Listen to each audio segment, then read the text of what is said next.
top 5 na character sa Hunter X na makakatalo kay Meruem. Si Son Goku, pwede kaya? Dragon Balls yan eh. Sigurado akong mapapanga kayo sa top 1 dito.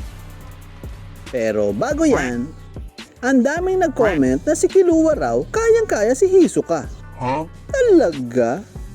Kahit nakamit niya na ang Godspeed, di siya mananalo kay Hisoka.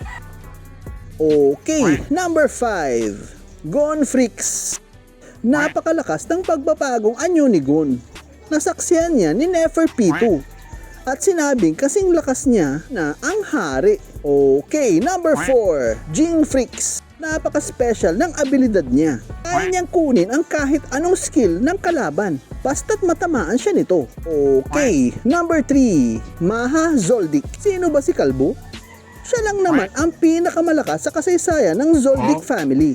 Lahat na nakaharap niya ay nayatap lahat. Pero lang sa prime na si Isaac Netero. Hindi yung 120 years old version kundi yung prime Netero. Kaya masabi kong napakalakas ni Tatang Kalbo. Okay, number 2. Si Don Freaks. Siya lang naman ang nag-iisang hari ng Dark Continent. At masasabi kong siya ang pinakamalakas na hunter sa kasaysayan. Bakit? Top 2 lamang siya dito.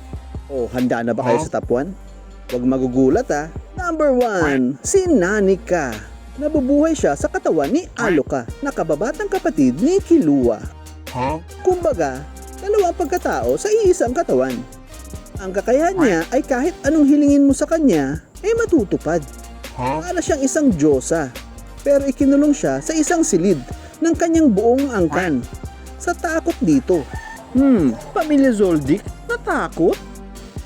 Napakalakas ng dalawang to para matakot lamang sa isang bata Paano nangyari yun? Kasi, once na humiling ka ay mayroong itong kapalit. Example, humiling ka na maging pinakamalakas na nilalang. Ang side effect niyan ay matindi rin. Kukuha siya ng libo-libong kaluluwa at walang pipiliin kahit na sino. Pati mga main character di sasantuhin.